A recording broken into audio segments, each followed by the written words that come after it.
One of the most often asked questions about spiritual journey is regarding the divine grace. Many practitioners keep asking this question. They say, "How do we receive the divine grace?" Or "How do we know that we are even receiving the divine grace or not?" Or they also ask the question many time, "Am I even eligible to receive the divine grace?" See, I would like to say answer this thing in a very simple language. Uh, I'll give an analogy rather. Probably it will make you understand it much more better. When someone receives sunlight, is the sun going to show any partiality to that person? The sunlight is being showered, the sun rays are falling on the planet Earth, on the entire plant kingdom as well as the animal kingdom equally. Sunlight is not showing any partiality to someone. It's a different thing if someone doesn't want to come out of the house. Obviously, how will he receive the sunlight? Sunlight doesn't cost you, you just have to receive it. And as you all are aware, human beings are inhabiting the planet Earth in all regions. Let's say if the planet Earth is like a sphere, all around the globe, human beings are inhabiting it. And the Mother Earth even rotates on its axis. Why? So that the sunlight falls on all of the creatures, or rather, the entire lot gets an equal opportunity to manufacture the food. As you all are aware, food is manufactured by the plants directly from the sunlight, and animals get their food when they eat the plants. And some gentlemen who are who don't like to eat plant food, they like to eat only the meat and flesh. They depend on the herbivores. So ultimately the food is coming from the sunlight only. But if someone doesn't want to receive the sunlight, doesn't leave this room, always indoors, how will he receive the sunlight? If that sunlight doesn't fall on your skin, you will end up with even vitamin D deficiency also. Same story here. When we say that how to receive the divine grace, the divine is not showing any partiality to anyone. You seek it, you get it. Let me give you another very famous example. I read long back in one of the book written by the sage Shankaracharya. I think the name of the book is a commentary on Gita Bhashya, I think. He gives a very interesting example in that.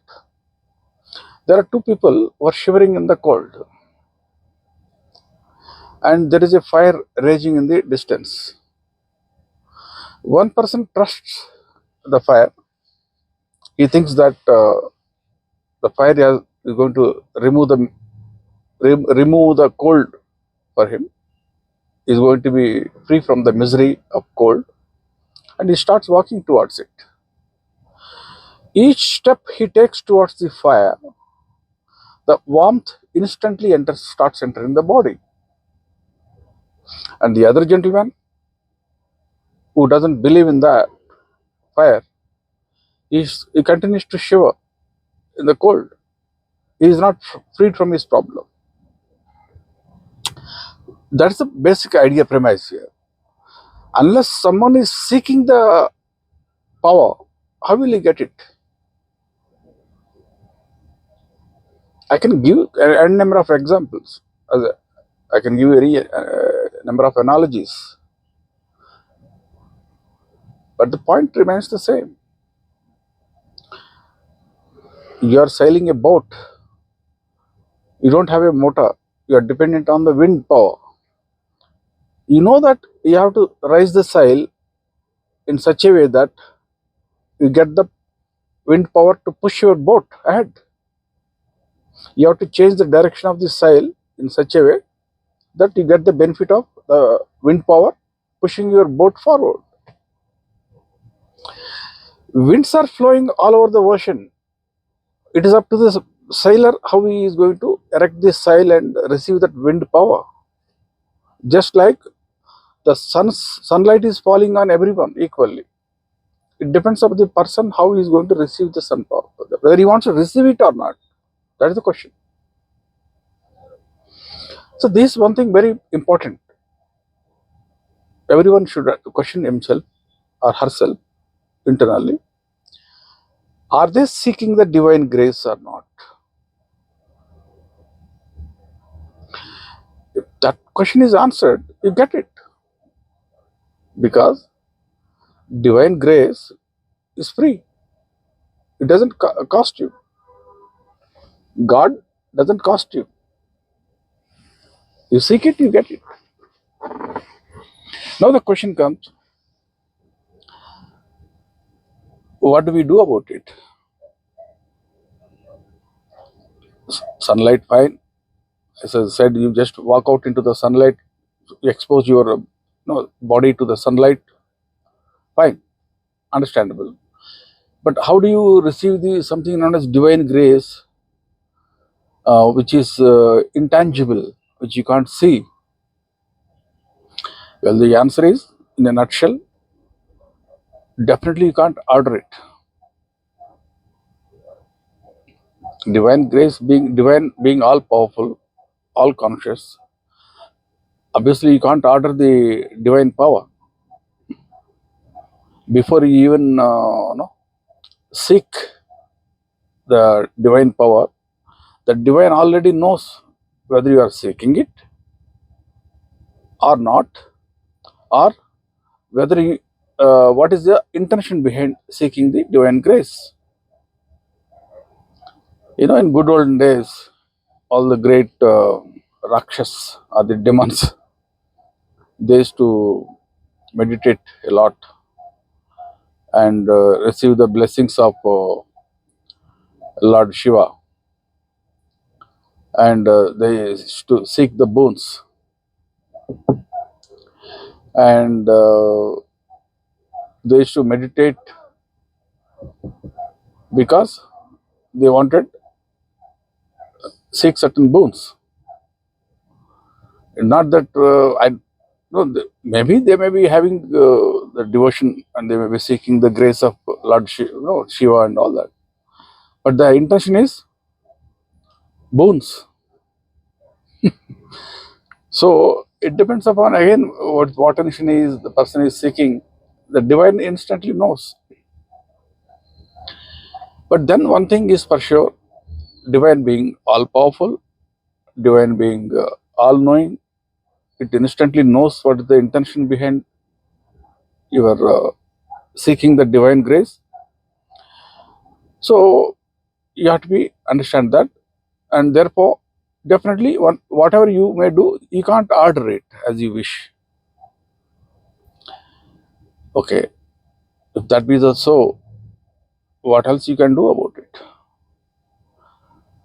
Same thing, just like the same, the old ancient sages, or the demons, they used to do.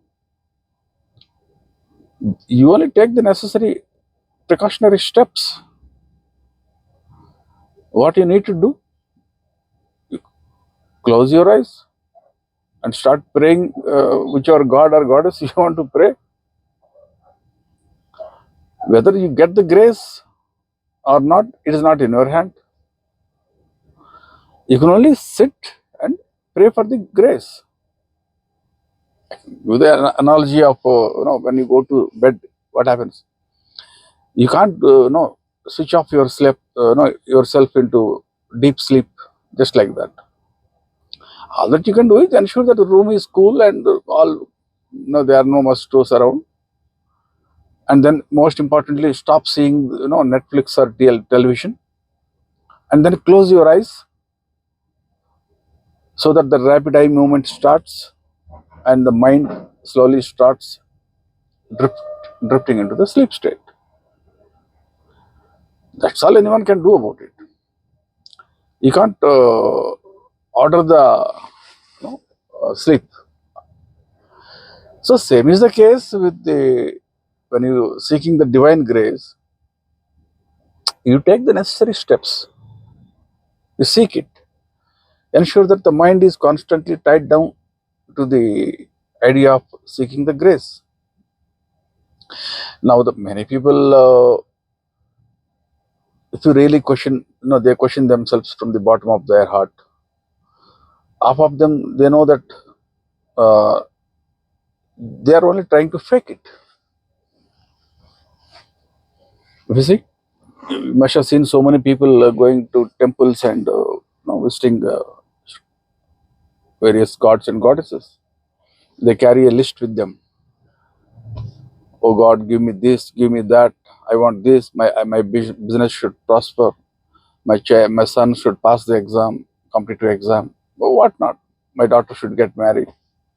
My wife should get freed from the health problems. We have a whole lot of list.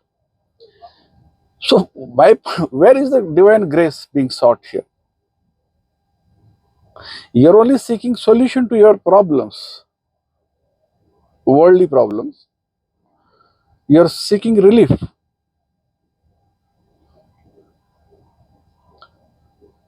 Question yourself: how many are really seeking the divine grace?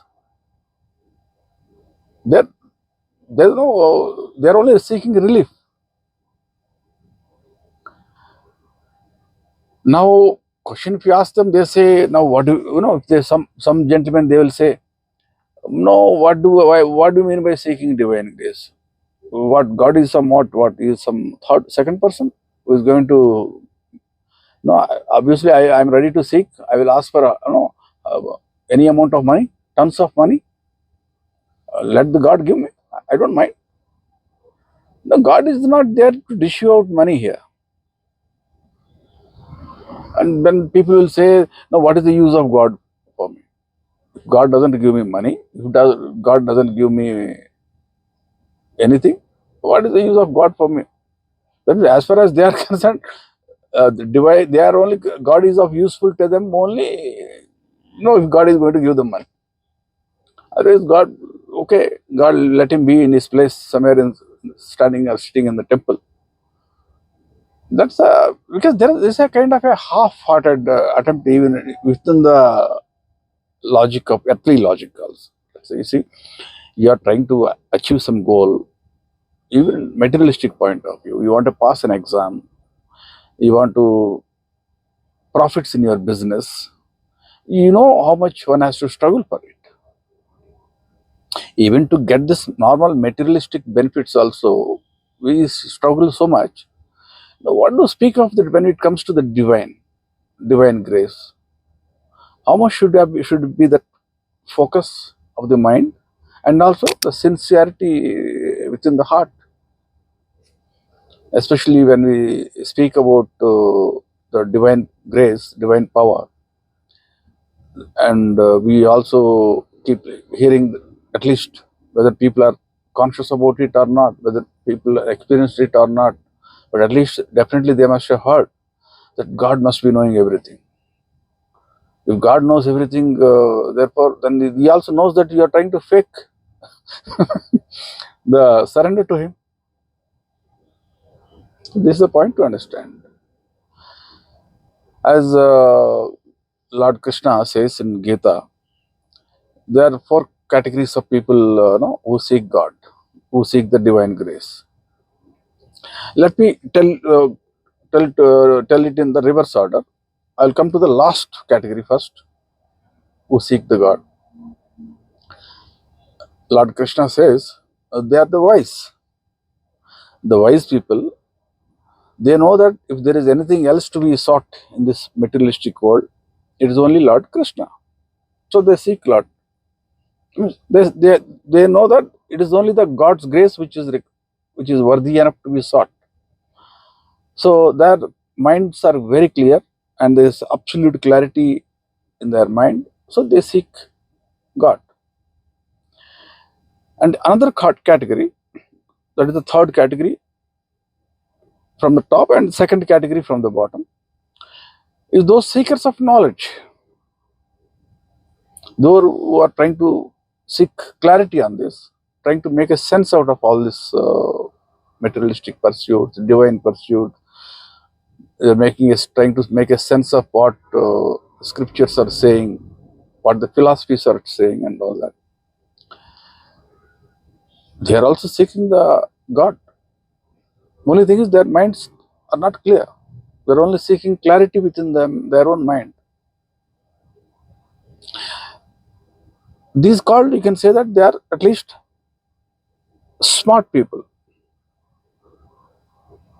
They are smart in the sense they know that they suspect that world is not all as it is appears.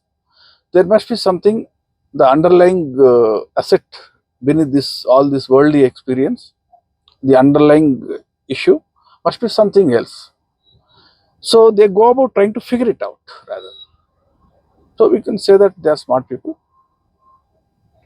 Their mind has been focused on the right thing to pursue. So they have started searching for the knowledge. And then you have something known as what do you call super smart. They are the super smart variety of people. Now the super smart, they are not interested in any God. They are interested in only one thing, that is money, accumulation of wealth. Because they know that whatever has to happen in this world, it is all going to be by the grace of goddess of wealth. Well, they are not lying. In a way, they are also they're telling the truth also. So they are only interested in accumulation of the wealth. Now Krishna says they are also actually seeking him only in a way. Only thing they don't know it yet. And he says he will do a special favor to them. All those people who are seeking money and who want to accumulate wealth, Krishna says he does a special favor to them by removing all their money one day. That's how the divine grace is going to fall on them. That's it. That's the thing what the people want. So be it. Yeah, God will do a special favor to them by removing all the money one day. And of course, the last category of people are there. They are the poor people who have been always, what do you call, I also, like maybe I identify with them probably. I also don't know what divine grace is, what God is, but they are only seeking relief from the worldly misery. So many worldly problems all around, debts, enemies, people who are trying to cheat them, suffering from the diseases, all kinds of problems. And people who are seeking relief from those problems, in a way, they are also appealing to some power that is unknown. As that power which is unknown, that unknown power is nothing but the divine only. Anyway, they are also seeking the divine. So these are the four people who are seeking the divine. People who are trying to free themselves from misery, people who are in search of knowledge, people who are wise, and the super smart of all those who want to accumulate money and wealth, they are also searching, seeking the divine grace only. So this all I wanted to talk to you about today, about the seeking of the divine grace. Divine grace is free. Those who seek it, they get it. It's free of cost. Only thing is they need to seek it. That's most important thing. And second thing, they need to be truthful from the bottom of the heart. It is as simple as that. And